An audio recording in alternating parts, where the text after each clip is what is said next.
Uma das coisas mais importantes para que a gente possa controlar o preço é o próprio povo. Você sabe disso. Se você vai no supermercado aí em Salvador e você desconfia que tal produto está caro, você não compra.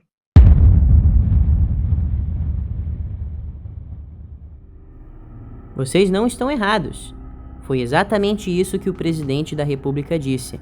Esta é a política socialista e comunista que o governo finalmente conseguiu aplicar na economia. Enquanto o atual presidente da República enfatiza a necessidade de não comprar produtos quando estes estão caros e, ao mesmo tempo, não abre mão de fazer viagens caríssimas ao exterior e gastar milhões de reais em seu cartão corporativo, sem precisar declarar quais gastos são esses, e ainda colocando sigilo de 100 anos em seus gastos, Dom Pedro II, imperador do Brasil, dizia: enquanto se puder reduzir a despesa, não há direito de criar novos impostos. Despesa inútil é furto à nação.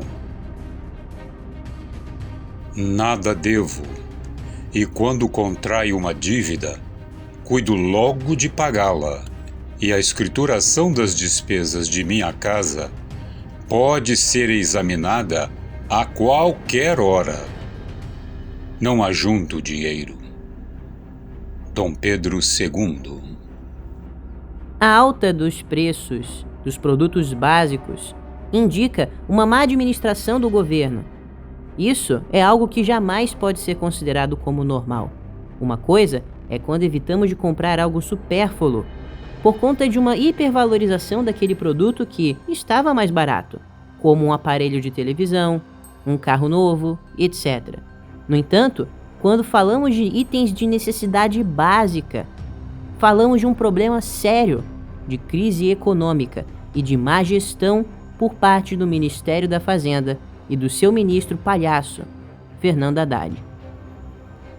Antes que pensem o contrário e que nós estamos denegrindo o governo, imputando a este a única responsabilidade por algo que pode envolver diversos fatores, vamos analisar o seguinte: o governo federal tem centralizado os impostos em si. A cobrança de impostos é feita pelo governo e o valor vai para o governo. Tudo é centralizado em Brasília.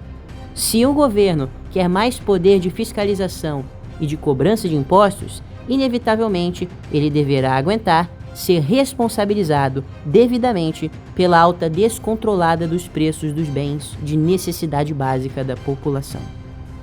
Isso é um problema clássico da República.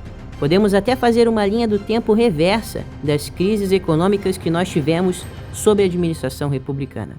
Começando com a mais recente de 2015, a crise do petróleo de 2009, o caos aéreo de 2005 a 2007, que gerou a falência de diversas empresas aéreas e históricas do Brasil, como a Varig, o congelamento das poupanças pelo governo Collor, a inflação galopante do governo Sarney, o declínio econômico das commodities no final da ditadura militar, que gerou uma hiperinflação, a desvalorização do cruzado por conta da construção de Brasília, feita por Juscelino Kubitschek, a má gestão das consequências negativas da Grande Depressão de 1929 por parte do governo de Getúlio Vargas, o declínio do preço do café nos governos que alternavam-se entre as oligarquias de Minas e São Paulo, que não souberam fazer uma transição econômica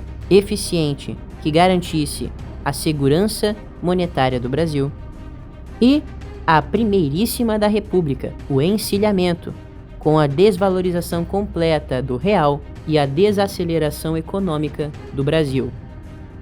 E todas essas crises possuem um fator em comum. Como resultado, os impostos são elevados ao extremo e pioram ainda mais a situação que já era grave e que havia sido causada ou piorada pelo governo central.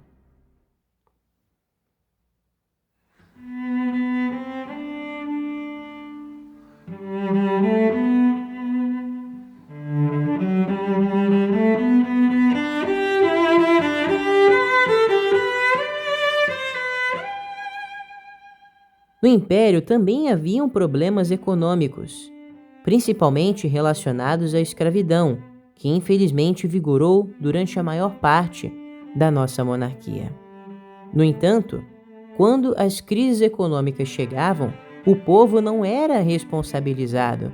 O governo não jogava no povo o peso de ter que arcar com as despesas extras do país.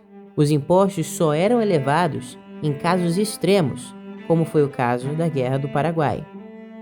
E mesmo assim, a carga tributária do Brasil Império era pífia comparada à nossa atual carga tributária. A maioria dos tributos era sobre importações, uso de serviços públicos e produtos de consumo primário. Além disso, os impostos não eram centralizados, visto que o Ato de 1831 decretava que cada província tinha autonomia para definir a cobrança de impostos de acordo com as suas necessidades. Por meio deste ato adicional de 1834, as províncias passaram a poder gerenciar os seus gastos e tributos, de maneira a não receber interferência direta do governo central sobre a maior parte dos gastos públicos.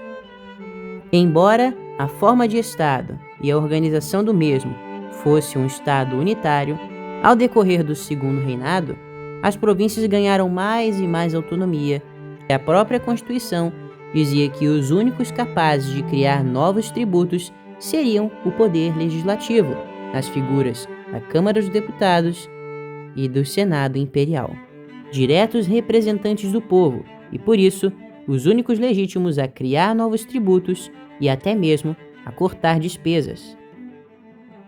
Agora, cabe que vocês escolham. Ou continuamos o nosso crescente índice de aumento dos gastos públicos e, consequentemente, da tributação, ou fazemos uma limpeza completa no sistema, diminuindo a burocracia e tirando as instituições que apenas roubam dinheiro do contribuinte, trocando por um sistema de tributação e por uma forma de governo menos burocrática e mais barata. A monarquia é infinitamente mais barata do que a república,